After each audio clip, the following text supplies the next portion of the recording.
इस वक्त हमारे साथ commission for air quality management के मेंबर सेक्रेटरी अरविंद नौटियाल हैं। सर, दिवाली के दिन और दिवाली के अगली सुबह किस तरह की एयर क्वालिटी इंडेक्स रही? ये साल थोड़ा-सा फॉर्च्यूनेटली दिवाली से पहले जो एक मेट्रोलॉजिकल एंड क्लाइमेटिक कंडीशंस काफ़ी फेवरेबल रहे, जिनके चलते दिवाली के पहले 220 के आसपास एक औसत एक्यूआई रिकॉर्ड किया गया था, दिवाली के पहले दिन।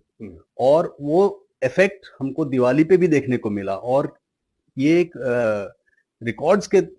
अगर हम माध्यम से देखें तो बेस्ट दिवाली डे अगर रहा है तो वो 2023 का रहा है, जिस दिन एक्यूआई 220 के पे दर्ज हुआ। उसके पहले भी करीब करीब उसी स्तर पे था। एक्यूआई कल भी 220 पे दर्ज हुआ। हालांकि शाम तक आते आते और आज अगर हम देखें अभी तक उसमें जो एक वातावरण बना और जो जो थोड़ा बहुत हमको पोल्यूटिंग एक्टिविटीज क्रैकर्स के रूप में देखने को मिली, उससे इजाफा जरूर हुआ, लेकिन आज भी अभी हम करीब करीब 300 के स्तर पे चल रहे हैं जो औसत एक्यूआई का, जो कि अगर हम रिकॉर्ड्स के आंकड़ों से देखें, हालांकि एब्सोल्यूट टर्म्स में अभी भी पुअर कैटेगरी में हैं, वेरी पुअर कैटेगरी में हैं हम, लेकिन अगर देखें दिवाली के दिन और दिवाली के अगले दिन, तो इन 3-4 दिनों में जो औसतन जो एक्यूआई देखने को मिलती है वो इस साल की अभी तक की बेस्ट रही है पिछले 6-7 सालों में। 6-7 सालों में बेस्ट रही है पोस्ट दिवाली भी। जी, पोस्ट दिवाली भी। और जो फैक्टर आपको नजर आया है सर, आम दिनों में बहुत सारे फैक्टर होते हैं, वेहिकुलर पॉल्यूशन होता है, बायोमास बर्निंग होती है, तो क्रैकर्स ने कुछ मुसीबत बढ़ाई है क्या जो आंकड़े दिखा रहे हैं? आंकड़े और जो हमारा जो डिसीजन सपोर्ट सिस्टम है, जो आईएमडी का हमको सपोर्ट करता है एक मॉडलिंग के जरिए बताने के लिए कि कितना लोड बढ़ता है, तो इसमें निश्चित है कि इसमें पटाखों का जो एक कंट्रीब्यूशन है वो रहा है, क्योंकि ये जो 60-70 पॉइंट का जो स्पाइक देखने को मिला है मूलतः पटाखों का ही है, शाम के वक्त से और एकदम से ये कंसंट्रेशन बढ़ा है वो शाम के समय से बढ़ा है। और हालांकि पटाखों के लिए भी माननीय सुप्रीम कोर्ट द्वारा जो निर्देश दिए गए हैं ग्रीन क्रैकर्स होने चाहिए, तो शायद मात्रा उतनी होने के बाद भी उसमें जो एमिशंस हुए हों, एनसीआर में जो देखने को मिला, हो सकता है कि वो जो ग्रीन क्रैकर्स का प्रभाव है उसने कहीं ना कहीं नेट एमिशन लोड को कम किया है। अन्यथा क्या होता है कि जो स्पाइक होती है एक्यूआई पॉइंट्स में वो कई ज्यादा होती है, 100 150 पॉइंट्स की स्पाइक पुराने दौर में देखा है। पुराने दौर में जो देखने को मिलता था। तो इसमें जरूर ग्रीन क्रैकर्स जो कि और जो प्रतिबंध माननीय कोर्ट्स ने लगाए हैं और जो कि अलग अलग प्रशासनों ने भी लगाए हैं, उनका अगर अनुपालन और किया जाए तो इससे हमें एक पॉजिटिव साइन देखने को मिल रहा है कि इस दिशा में इंप्रूवमेंट जरूर मिल सकती है। एक तरफ समझदारी है लोगों की, हमारे जैसे लोगों की, एक तरफ सख्ती है सर।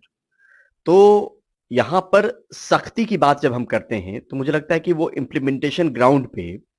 कर पाना एक तो मुश्किल भी है।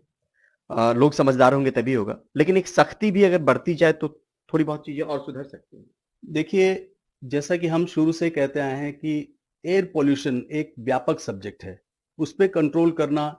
एक कलेक्टिव एंड कोलैबोरेटिव रिस्पॉन्सिबिलिटी के तहत ही किया जा सकता है। तो जो आपने बताया कि जरूरी है कि हर सोर्स को टैकल करना, वहां पे कंट्रोल करना, वो बहुत जरूरी है। साथ ही साथ लेकिन सबका जो एक सम्मिलित प्रयास होना चाहिए और एनफोर्समेंट भी साथ साथ होनी चाहिए। तो ये तीनों चीजें, किसी को भी हम आइसोलेशन में देखें तो शायद उसका प्रभाव उस रूप में नहीं मिलेगा, जब तक तीनों चीजें, हमारी जो सेंसिटिविटी है, हमारी जो जागरूकता है वो बढ़नी चाहिए, हमारी जन भागीदारी बढ़नी चाहिए और साथ भी साथ कंट्रोल होना चाहिए, हर सोर्स में कंट्रोल होना चाहिए, जो कि हमारा कमीशन का खास करके हमने जो एक मेन उद्देश्य रखा है वो है कि हर सेक्टर के हर जहां पे भी हो सके उस पे जो सोर्स कंट्रोल है एमिशंस के, उनको उनको एक नीतिगत रूप से हम धीरे धीरे उस पे काबू पाएं, साथ ही साथ लोगों का सपोर्ट मिले और सारे स्टेक होल्डर्स का सपोर्ट मिले, और साथ में एनफोर्समेंट अपने आप में एक जरूर एक अच्छा टूल होता है जिससे कि इन सब चीजों को, सिस्टम्स को हम चेक कर सकते हैं। सर, एक आखिरी सवाल, ग्रैप 4 अभी है, अभी आने वाले दिनों में क्या आपको लग रहा है कि ग्रैप 4 कब तक रहने वाला है, कुछ ऐसी सोचना? देखिए, ग्रैप 4 जैसा कि एक इमरजेंसी रिस्पांस स्टेट है और ग्रैप 4 इन एंटिसिपेशन लगाया जाता है ताकि जो जिन इन दिनों में खास करके इस साल दिवाली और आपने देखा कि करीब नवंबर में हुई है, जिस समय पे क्लाइमेट काफी धीरे धीरे हम शीत जो ऋतु है उसके चरम सीमा पे पहुंचेंगे। तो उसके चलते जो क्लाइमेटिक कंडीशंस अनफेवरेबल होती है, प्लस अभी पराली सीजन भी चल रहा है, तो इन सब के मद्देनजर एक प्रिवेंटिव स्टेप था कि इस पे, ताकि और बीच में जो हालात बने थे एक्यूआई के, तो उसके मद्देनजर 450 जब क्रॉस करने वाला था एक्यूआई, तो हमने ग्रैब 4 लगाया। जी। तो अभी उम्मीद है कि हमारे जो एक्यूआई स्तर चल रहे हैं, और अगर 1-2 दिन हमारा और अच्छा रहा, तो मुझे लगता है कि ग्रैब 4 वाली जो स्थिति है, वो उससे हम काफी नीचे। जी, बहुत-बहुत शुक्रिया आपसे बात करने